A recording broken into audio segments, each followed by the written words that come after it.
wabarakatuh. Alhamdulillahi rabbil alamin alladzi bi ni'matihi tatimmu shalihat wassalatu wassalamu ala sayyidil makhluqat sayyidina Muhammad wa ala alihi wa sahbihi as-sadat. Kaum muslimin muslimat jamaah subuh yang dirahmati Allah Subhanahu wa taala, kepada para pengurus dan jamaah Masjid Al-Mu'awanah, dan terkhusus kepada rekan-rekan members komunitas Pejong Subuh Kabupaten Bulukumba yang kami muliakan dan kami banggakan. Alhamdulillah, pada subuh yang berbahagia ini kita akan melanjutkan pengajian kita, yaitu sebagaimana apa yang telah kita bahas pada pertemuan yang lalu pada surah Al-Maidah ayat 6 tentang kewajiban kita melaksanakan bersuci atau mensucikan diri sebelum kita melaksanakan ibadah, utamanya melaksanakan salat, sebagaimana sabda Rasulullah SAW, la yaqbalullahu salata ahadikum idza ahdatsa hatta yatawadda.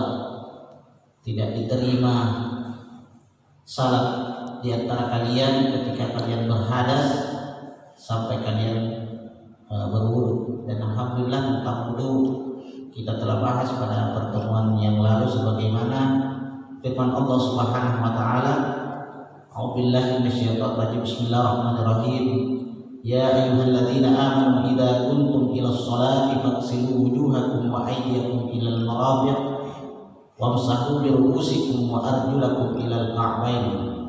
Wahai orang-orang yang beriman, jika kalian hendak mendirikan salat, maka cucilah wajahmu dan kedua tanganmu sampai siku, dan basuhlah atau usaplah kepalamu, dan cucilah kedua kakimu sampai kedua mata kaki.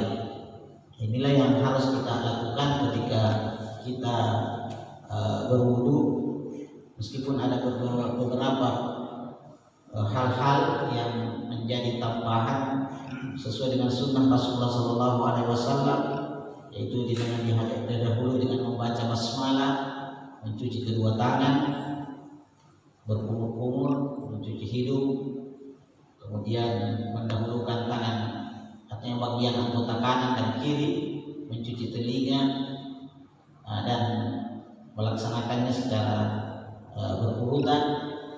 Ya, tentu didahului dengan niat untuk bersuci dari hadas yang kecil. Selanjutnya kita membahas ayat berikutnya, sambungan ayat ini, wa in kuntum junuban fatahharu, dan jika kalian berjunub, ya, maka fatahharu, sucikanlah dirimu kalian dengan cara mandi. Mandi di sini ya tentu rukunnya cuma dua. Yang pertama kita berniat untuk mandi, yang kedua ya mengalirkan air, tentu air yang mutlak, yang bersih, suci dan mensucikan ke seluruh anggota badan. Kemudian persoalan-persoalan yang lain adalah merupakan sunnah-sunnah dari Rasulullah SAW, ya, dengan didahului ya, mengalirkan air ke anggota badan yang sebelah kanan, kemudian sebelah kiri, kemudian mengucurkan ke seluruh badan mulai dari kepala sampai ujung kaki, kemudian didahului dengan berwudu, ya, didahului dengan berwudu. Ini sunnah-sunnah dalam mandi. Selanjutnya, wa in kuntum marda aw ala safarin aw jaa ahadun minkum minal ghaid aw lamastum nisa. Jika kalian mau berwudu atau mau mandi, akan tetapi kalian dalam keadaan sakit, maudhah, au ala safarin, atau dalam keadaan musafir, perjalanan. Maksudnya kita sedang perjalanan, sudah tinggalkan rumah menuju tempat sesuatu. Au jaa ahadun minkum minal ghaib. Ya, ini kalimat yang sangat halus. Au jaa ahadun minkum minal ghaib.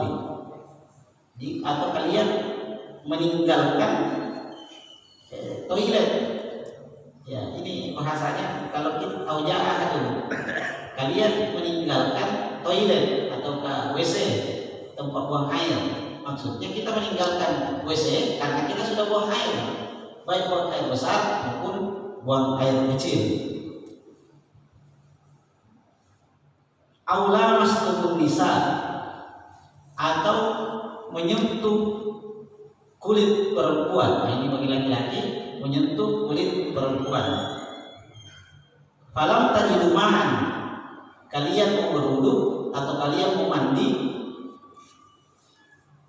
dan tidak mendapatkan air, atau ada air tapi terbatas, fatayammam, maka hendaklah kalian bertayamum sha'idan thayyiban, dengan debu tanah yang bersih,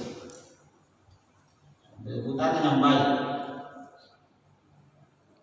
Nah, bagaimana cara bertayamum? Famsahu biwujuhikum wa aydikum minhu. Jadi mengusap wajah dan kedua tangan. Ya, mengusap dengan itu tadi, dengan tanah.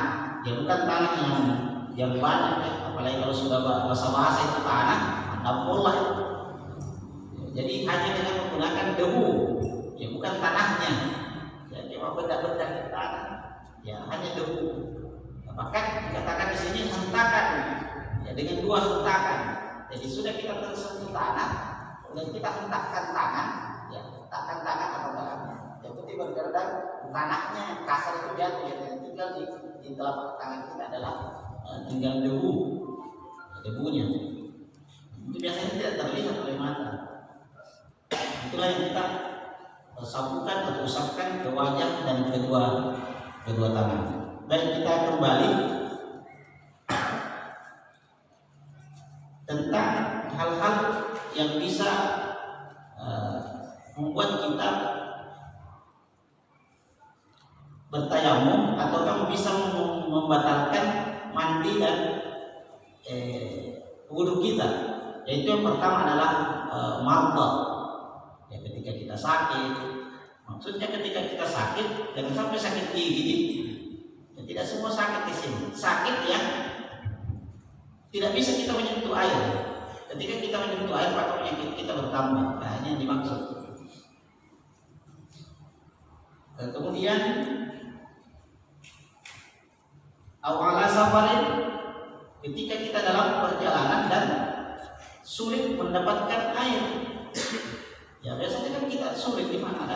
Kita singgah di masjid, ternyata air di masjid tidak ada, tidak jalan. Ya, kecuali kalau sekarang pergi dari Bulukumba ke Makassar, waktu sekarang ya tidak ada alasan tidak ada air karena di Ponto sedang banjir. Memang tidak ada air.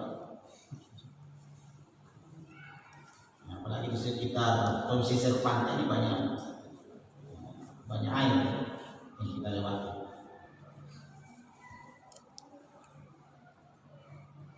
Ya, atau meninggalkan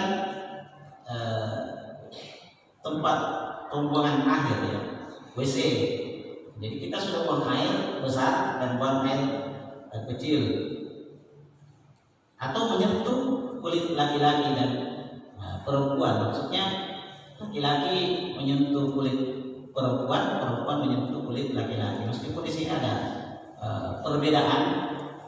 Ya, ada yang dimaksud di sini adalah wudu, batalnya wudu.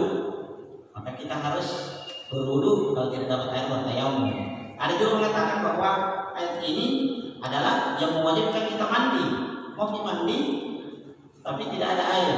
Maksudnya begini, menyentuh kulit laki-laki, di sini lamas turun nisa, menyentuh kulit perempuan.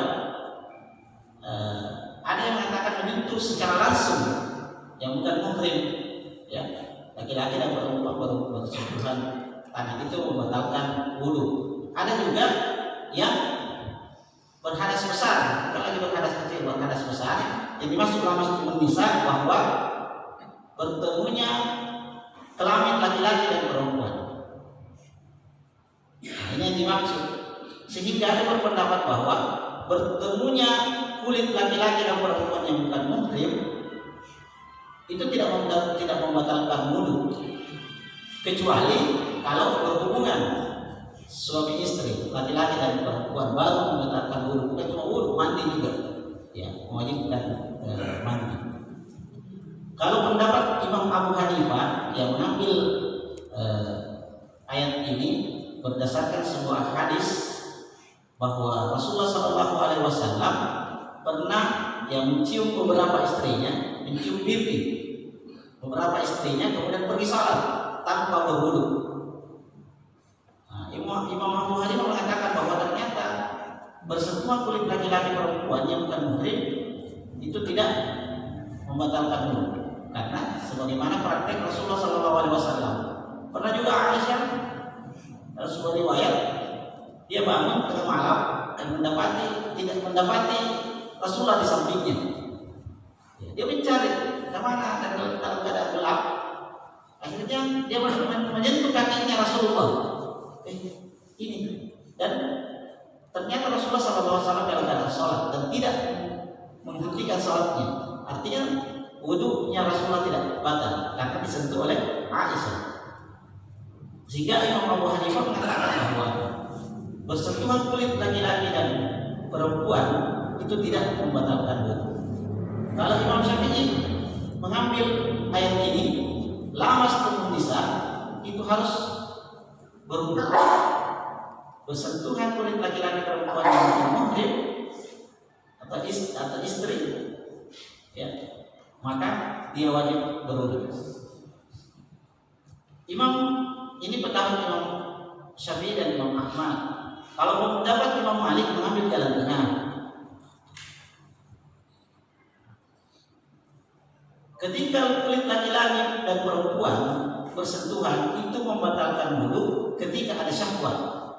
Jadi kalau bersentuhan kulit laki-laki dan perempuan tapi tidak ada syahwat, tidak secara sengaja, maka itu tidak membatalkan wudu. Kalau ada syahwat, ya. Makanya kenapa ada orang yang punya pendapat dari sini ketika bersentuhan dengan kulit laki-laki perempuan ketika melaksanakan tawaf di Masjidil Haram itu tidak keluar pakai berwudu, kata capek sekali. Nah, bergerak sedikit bersentuhan tidak atau kaki dengan kaki. Ya. Kalau kita bertawaf dengan kondisi yang dulu ya, bukan yang sekarang, karena pada sekarang kan jaga jarak 1 meter atau 2 meter kalau kita bertawaf dalam sekarang di musim corona.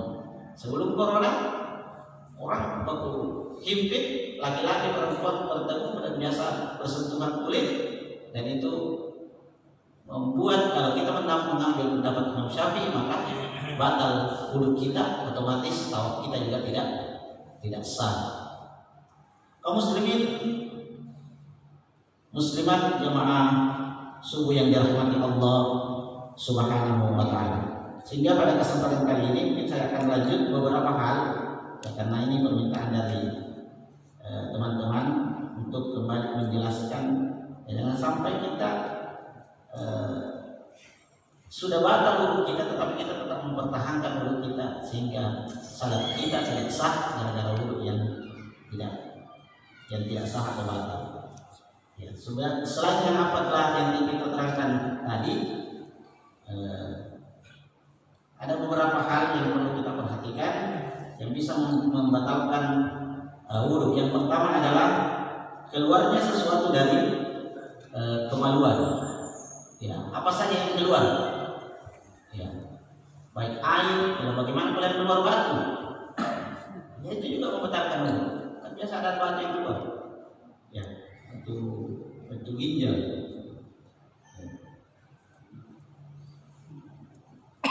apa saja yang keluar itu membatalkan wudu. Apalagi kalau yang keluar adalah air mani, bukan lagi membatalkan wudu, dia wajib mandi. Termasuk keluar yang ada di belakang. Jadi keluar yang minal kubul wa dubur, ya, dari depan dan belakang. Nah, kubul itu depan, dubur artinya belakang. Ya, apa yang keluar dari keduanya. Kemudian yang kedua, ini bagi perempuan melahirkan tanpa mengeluarkan darah. Nah, juga itu membatalkan wudu. Ya, meskipun tidak ada darah nifas atau darah wilada yang keluar dari kemaluannya, maka perempuan dia tidak berhadas besar, tapi hanya berhadas kecil. Maksudnya orang yang habis dioperasi dan tidak ada darah nifas yang keluar atau darah wilada, maka hanya berhadas kecil. Kemudian ya, keluar darah dan nanah. Ya, kalau ya, keluar darah dan nanah, maksudnya keluar ini dalam artian mengalir. Bagaimana kalau hanya digaruk-garuk dan ada sedikit? Ya, itu tidak membatalkan wudu. Tapi yang dimaksud di sini adalah karena ya mengalir darah dan nanah. Kita tidak harus bergerak dari darah atau nanah, itu membatalkan wudu. Ya, karena pernah ada yang bertanya. Nah, yang kemudian muntah. Ya, ketika muntah itu membatalkan wudu. Dan sampai ada teman-teman habis makan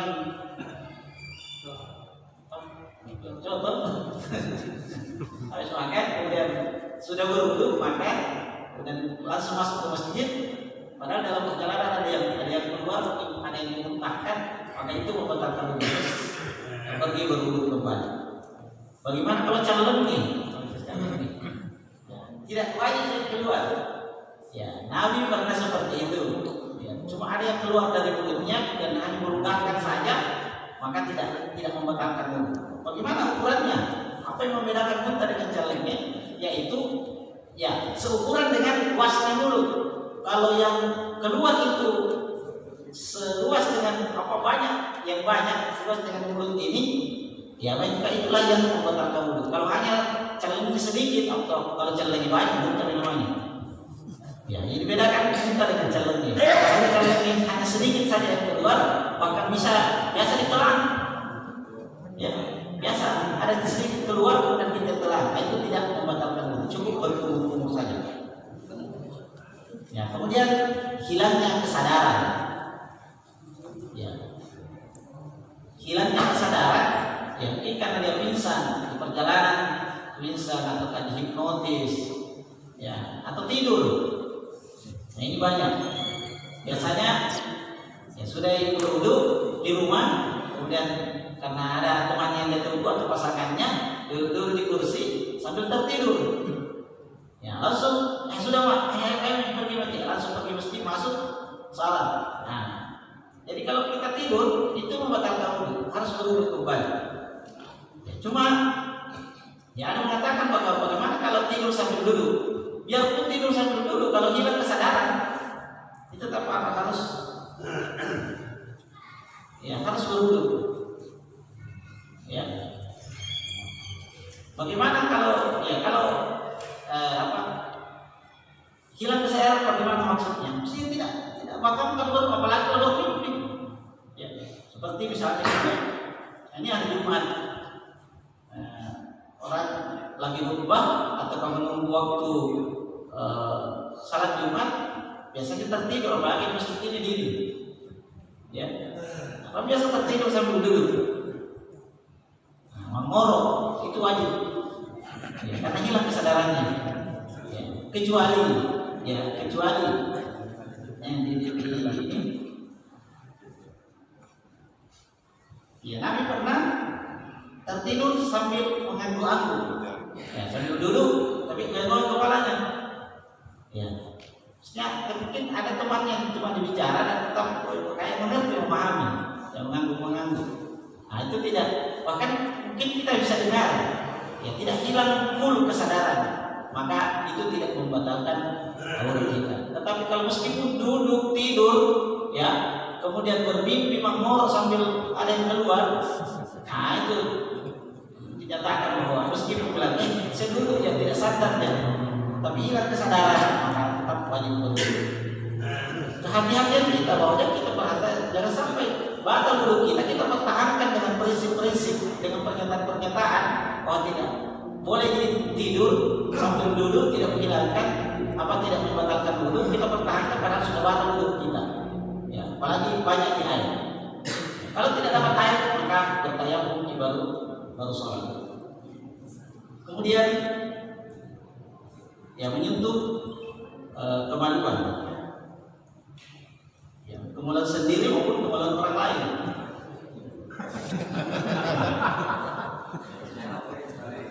Ya, tanpa ada yang menghalangi, membatasi, misalnya ada kain. Kemudian ya tertawa terbahak-bahak. Ya, ini yang hal yang baru kita dengar ya, saya juga baru baca. Ya, tertawa terbahak-bahak itu bisa membatalkan wudu. Tapi kapan tertawanya? Ketika sholat. Bukan hanya wudu yang batal. Sholat kita batal, wudu juga kita batal. Ya. Kemudian, ini juga. Tapi kurang kita di sini. Makan daging unta itu bisa membatalkan wudu. Ya. Misalnya kita sudah berwudu, ataukah sudah sholat maghrib, ada yang undang kita makan, atau ada jamuan di masjid, kita makan, tapi yang dimakan daging unta itu membatalkan wudu. Ya. Tetapi ada yang membantah hadis ini. Ya. Itu kan tidak benar hadis ini, bukan? Ini hadis benar, ya. Ini hadis sahih. Ya. Diriwayatkan oleh Imam Ahmad. Ya, suatu saat karena asbabul wurudnya ini hadis, Rasulullah SAW setelah sholat, ya, mereka berjamaah makan dan dijauh dengan ada daging unta, ada daging kambing. Di bagian daging kambing, Rasulullah SAW di situ dia duduk. Di bagian unta, di situ beberapa para sahabat dan ada yang kentut di situ. Yang makan di bagian daging unta, ada yang kentut dan mereka menahan semua tawanya, mereka menahan malu karena ada Rasulullah SAW. Ya, sehingga tidak ditahu siapa yang kentut. Ya, Rasulullah SAW menjaga kerahasiaan, menjaga, ya, jangan sampai malu ini yang kentut ditahu siapa yang kentut, sehingga Rasulullah katakan bahwa yang makan daging unta silahkan pergi berwudu, yang makan daging kambing tidak perlu berwudu. Ini sehingga hadis ini keluar. Ya. Jadi yang makan daging jadi sebenarnya bukan muatannya daging, ini sependapat ya, bukan muatannya karena makan daging unta sehingga kita wajib berwudu, membatalkan wudu, karena adanya yang kentut di tempat itu, di bagian yang makan kentut. Tidak mungkin yang makan daging kambing karena Rasul tahu yang makan daging kambing beberapa orang yang ada di tempatnya dan juga di sini tentunya dari sana. Supaya tidak ditahu siapa yang kentut, silahkan pergi semua di berwudu. Nah, ini suatu akhlak Rasul. Atau kalau seandainya bilang Nabi, yang kentut tadi pergi berwudu, gentar siapa yang kentut. Kemudian yang membatalkan wudu adalah ketika memandikan jenazah. Bilangkan harus berwudu dulu baru memandikan jenazah. Ya. Tetapi ketika kita memandikan jenazah itu bisa membatalkan wudu kepada orang yang memandikan wudu yang ada di tengah. Karena jangan sampai ketika memandikan jenazah menyentuh kemaluan jenazah itu. Nah ini sehingga dinyatakan bahwa memandikan jenazah bisa membatalkan wudu, karena kalau itu dia bersirat-sirat supaya imam tentu tidak, karena tidak menyentuh jenazah. Nah, padahal jenazah ini adalah bukan bangkai, bukan sesuatu najis, jangan sampai ada najis ya. Kalau najis cukup dicuci saja tidak membatalkan wudu, tetapi kalau menyentuh kemaluan, ya menyentuh dubur, ya dari jenazah ini bisa membatalkan wudu kita. Kemudian yang membatalkan wudu juga adalah dengan ragu-ragu, Ramah jengek depan, ya, makan tadi dulu tidak, tidur itu tadi tidak. Itu ketika kita ragu, itu langsung batal dulu kita, harus dipimpin dulu. Tapi kalau kita yakin, ya tetap pertahankan dulu. Kemudian yang terakhir adalah yang membatalkan itu adalah semua perkara yang mewajibkan mandi. Jadi kalau wajib mandi, otomatis wajib juga berwudu. Ya, apa itu mewajibkan mandi? Yaitu, ya tadi yang pertama junub, yang kedua kalau memang itu lamas itu nisa, berhubungan suami istri, yang ketiga ya, laki-laki yang biasa tidak ya, hanya menonton atau berpikir-pikir ya keluar. Ya, kemudian perempuan yang habis melahirkan karena keluar darah wiladah, darah melahirkan, kemudian darah haid dan darah nifas.